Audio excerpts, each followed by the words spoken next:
লাগাও। আমি এখানে গাছের কথা বলছি। ঠিক বলেছেন। ডিসক্লেইমার, আমি আমার ইউটিউব ভিডিওতে কাউকে কিছু বোঝাচ্ছি না বা কাউকে কিছু শেখাচ্ছি না, কারণ আমি নিজে যখন নিজের কথা শুনি না তখন আমি এটা কি করে আশা করি যে অন্য ব্যক্তি আমার কথা শুনবে। আমি আমার লাইফের এক্সপেরিয়েন্স ইউটিউব প্ল্যাটফর্মে ভিডিও আকারে শেয়ার করি। তো এই হিট ওয়েভ নিয়ে এবং গাছ লাগানো নিয়ে আমি হয়তো তোমাদেরকে জ্ঞান দিচ্ছি না, কারণ সাইন্টিফিক্যালি প্রুভ হয়ে গেছে যে আমাদের ব্রেনে যদি প্রপার পরিমাণে অক্সিজেন না পৌঁছায় তো সেক্ষেত্রে আমাদের ব্রেনে কাজ করবার ক্ষমতা কমে যায় এবং আমাদের ব্রেন ড্যামেজ হয়। তো ঠিক সেরকম শুধু আমাদের ব্রেনে না, আমাদের নিচেও যদি প্রপার পরিমাণে অক্সিজেন না পৌঁছায় তো সেটারও কর্মক্ষমতা কমে যাবে এবং সেটাও ড্যামেজ হয়ে যাবে। समझ पा रहे हो मैं क्या कह रहा हूँ? इनफैक्ट तुम्हारा हंसना भी गलती है। मजाक अपनी जगह पर है। তো নমস্কার বন্ধুরা, আমি বিধানরঞ্জন দত্ত। আমি একজন কাস্টমার এন্ড ফাউন্ডার অফ বঙ্গেন্সি টি শার্ট কোম্পানি। कह के लूंगा। কারণ আমাদের ইন্ডিয়া যা চলছে, আমরা যদি স্যাটেলাইট থেকে হিটওয়েভের ভিউ দেখি তো ইন্ডিয়াকে এরকম দেখাচ্ছে। তো এই গরমে তো আমরা কান্নাকাটি করছি যে উফ কি গরম, আর পারা যাচ্ছে না, অবিশ্বাস্য গরম, সহ্য হচ্ছে না। আমরা সবাই এই হিটওয়েভ নিয়ে চর্চা করছি, সবাই ব্লেম গেম খেলছি, বাট মজার ব্যাপার হলো যে সব থেকে ইম্পর্টেন্ট আর সব থেকে সিম্পল একটা কাজ যেটা হলো গাছ লাগানো, সেটা আমরা লাগাচ্ছি না।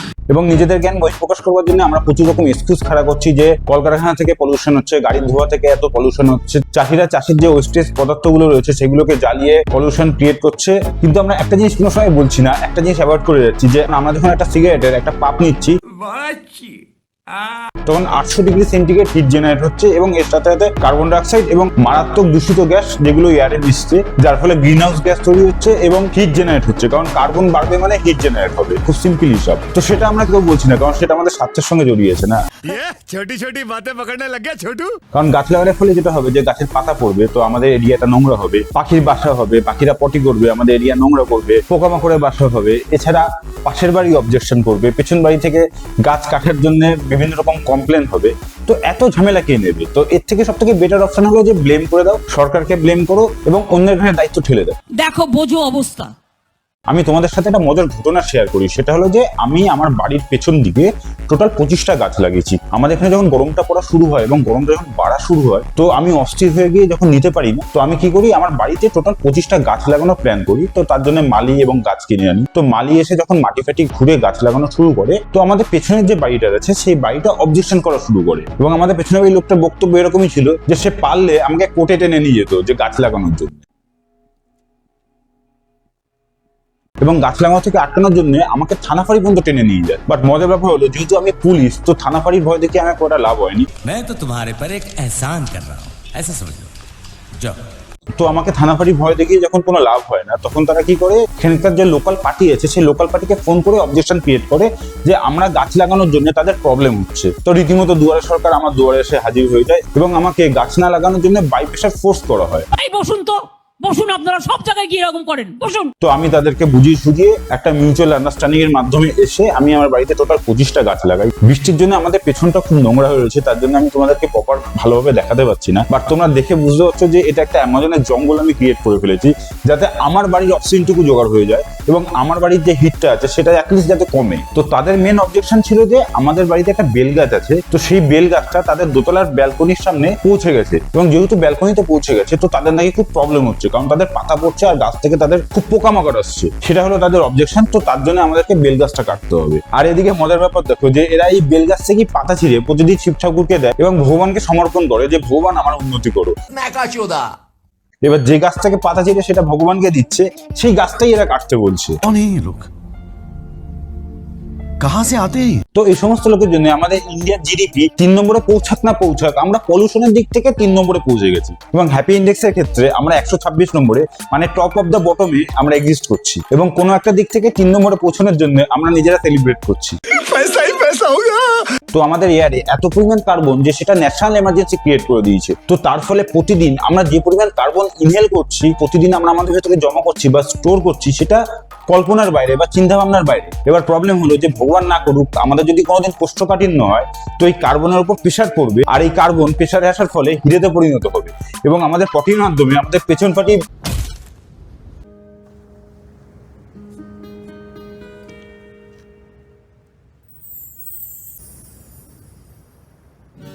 তো তোমরা যদি বাড়িতে অর্গানিক ডায়মন্ড পেরে বড় লোক হতে চাও তো গাছ কেটে ফেলো, আর যদি শান্তিতে বাঁচতে চাও তাহলে গাছ লাগাও।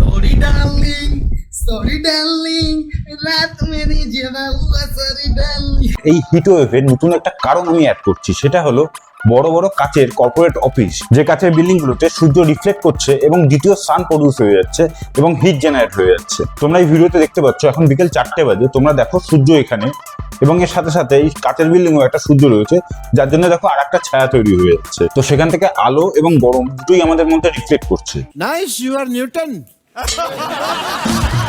দেখো আমাদের মেন প্রবলেম হলো যে আমরা দূরের ক্ষতি দেখতে পাই না। তো তার জন্য গ্লোবাল ওয়ার্মিং নিয়ে আমাদের কোনো মাথা ব্যথা নেই। তো গ্লোবাল ওয়ার্মিং এর মাহাত্ম্য হলো আমাদের আড্ডাতে লেকচার দেওয়ার জন্য আর সোশ্যাল মিডিয়াতে অ্যাওয়ারনেস ছড়ানোর জন্য এবং ভাষণ দেওয়ার জন্য। তো গ্লোবাল ওয়ার্মিং নিয়ে কথা হয়, বাট সলিউশন করবার জন্য কোনো অ্যাকশন নেওয়া হয় না বা কোনো স্টেপ নেওয়া হয় না। क्या ये ठीक है नहीं है? তো এর জন্যই আমি তোমাদেরকে কাছের লাভ বা কাছের ক্ষতি এটা হিসাব করে কিছু উদাহরণ দিচ্ছি, যাতে আমরা প্রপারলি রিলেট করতে পারি এবং নিজের ক্ষতিটা বা নিজের লসটা বুঝতে পেরে তাড়াতাড়ি যাতে অ্যাকশন নিই। হিট ওয়েভের ফলে আমাদের ইকোনমিতে মানে আমাদের ডেইলি বেসিসের ইকোনমিতে প্রচুর লস হচ্ছে এবং শুধু আমাদের নয়, আমাদের সাথে সাথে আমাদের দেশের ইকোনমিতেও প্রচুর লস হচ্ছে। কারণ রিসার্চ এবং অ্যানালিসিস থেকে দেখা গেছে যে 2030 পর্যন্ত এই হিট ওয়েভের ফলে আমাদের ইন্ডিয়ান ইকোনমিতে এবং ইন্ডিয়ান জিডিপিতে 2.5% থেকে 4.5% পর্যন্ত আমাদের লস হবে, যেটার অ্যামাউন্ট হলো $126 বিলিয়ন পার ইয়ার। तुम लोग हंस रहे हो? तुम लोगों को क्या लगता है मैं मजाक कर रहा हूँ? দেখো খুব সিম্পল হিসাব, আমাদের দেশে 75% লোক কাজ করবার জন্য বা চাকরি করবার জন্য আমরা বাইরে বেরোই। তো যখন বাইরে বেরোই তো এই হিট ওয়েভের ফলে আমাদের কি হয়, ডিহাইড্রেশন হয়, আমাদের প্রচুর ঘাম হয় এবং আমাদের কর্মক্ষমতা কমে যায়। তো আমাদের যখনই কর্মক্ষমতা কমে যায় সেটা প্রোডাকশনের উপর যে এফেক্ট করে, তো যার ফলে কি হয় যে প্রোডাকশন কম হয় এবং আমাদের দৈনন্দিন জীবনে যে সমস্ত প্রয়োজনীয় জিনিসপত্রগুলো রয়েছে সেই সমস্ত জিনিসপত্রের প্রোডাকশন কমে যায়, যার ফলে কি হয় প্রাইস বাড়তে থাকে। এবং এছাড়া এই গরমের ফলে জল কমে যায়, যার ফলে চাষবাস করা খুব অসম্ভব ব্যাপার হয়ে যায় এবং চাষিরাও পর্যাপ্ত পরিমাণে আমাদের খাদ্যশস্য সেটা ফলাতে পারে না, যার ফলে কি হয় যে খাবারের শাকসবজির প্রতিটা জিনিসের দাম বেড়ে যায়। এই ব্যাপারে তোমার সঙ্গে একদম পুরোপুরি একমত। আর এই হিট ওয়েভের ফলে আরেকটা যে বড় প্রবলেম হলো যে আমাদের ট্রান্সপোর্ট খুব স্লো হয়ে যায়, যার ফলে কি হয় যে বাজারে ডিমান্ড তো বেড়ে যায় কিন্তু সার্ভিস কমে যায়, যার ফলস্বরূপ প্রতিটা জিনিসের দাম বেড়ে যাচ্ছে, আমাদের পকেট থেকে প্রচুর পরিমাণে পয়সা খরচা হচ্ছে। ऐसे सोचना होता है भाई साहब। এবং আমরা যদি ইন্ডিয়ান ইকোনমির পার্সপেক্টিভ দিয়ে দেখি তো সেক্ষেত্রে আমাদের দেশ থেকে প্রচুর খাদ্যশস্য বাইরে এক্সপোর্ট করা হয়। তো এই হিট ওয়েভের জন্য যদি খাদ্যশস্যের কম উৎপাদন হয় তো আমরা এক্সপোর্ট করবো কি করে, তো বাইরে থেকে ডলার আমাদের আসবে কি করে। তো সেক্ষেত্রে আমাদের ইন্ডিয়ান ইকোনমিতে বা ইন্ডিয়ান জিডিপিতেও প্রচুর এফেক্ট ফেলবে। ठीक है तुमने गलती की, मेरा कुछ नहीं। তো এবার আসি সলিউশনে। তো আমরা ভিডিওতে বক্তব্য রেখে বা স্টেজে গ্লোবাল ওয়ার্মিং নিয়ে ভাষণ দিয়ে আমরা গ্লোবাল ওয়ার্মিং ঠিক করতে পারবো না যতক্ষণ না আমরা কোনো স্টেপ না নেব। মজার ব্যাপার দেখো যে সিঙ্গাপুরের ওয়েদার আমাদের ওয়েদারের মতোই সেম। তো সিঙ্গাপুরের সরকার বা সিঙ্গাপুরের লোকজন কি করেছে, এই গরম থেকে বাঁচবার জন্য তারা যেখানেই জায়গা পেয়েছে তারা সেখানেই গাছ লাগিয়ে দিয়েছে। তারা পুরো দেশে গাছ লাগিয়ে সবুজে ঢেকে দিয়েছে এবং শান্তিতে বসবাস করছে। सच्ची তো আমরাও যদি আমাদের বাড়িতে বা আমাদের যেখানে ফাঁকা জায়গা রয়েছে সেখানে যদি আমরা প্রত্যেকে অ্যাটলিস্ট 5টা করে গাছ লাগাই তো সেক্ষেত্রে আমাদের গাছের পরিমাণ বাড়বে। ये जो सिंपैथी नहीं है ना आपकी आंखों में, यही प्रॉब्लम है इसकी। মজার ব্যাপার দেখো আগে আমাদের 5 কাঠা জমিতে একটা বাড়ি থাকতো, তো সেই বাড়িতে খুব বেশি হলে 5 থেকে 6 জন লোক থাকতো এবং সেই বাড়িতে 12 থেকে 15টা অ্যাটলিস্ট গাছ থাকতো। একদম। বাট এই ফ্ল্যাট কালচার আসার পর থেকে সেই 5 কাঠা জমিতেই একটা বড় বিল্ডিং হয় আর সেই বিল্ডিং এ 100 থেকে 150 জন লোক থাকে কিন্তু গাছের পরিমাণ জাস্ট 0। सही कह रहा हूँ गलत कह रहा हूँ? তো আমার হিসাবে আমার মনে হয় যে সরকারকে এখানে স্টেপ নেওয়া উচিত की अरे बोलो যে যেখানেই ফ্ল্যাট উঠছে তো সেই ফ্ল্যাটের 3 সাইডে যে জায়গা রয়েছে সেই জায়গায় অ্যাটলিস্ট 15টা গাছ লাগানো উচিত। क्या बोला तूने? মানে হলো প্রতিটা সাইডে 5টা করে গাছ এবং এই 15টা গাছের মধ্যে অ্যাটলিস্ট 5টা আম গাছ লাগানো উচিত।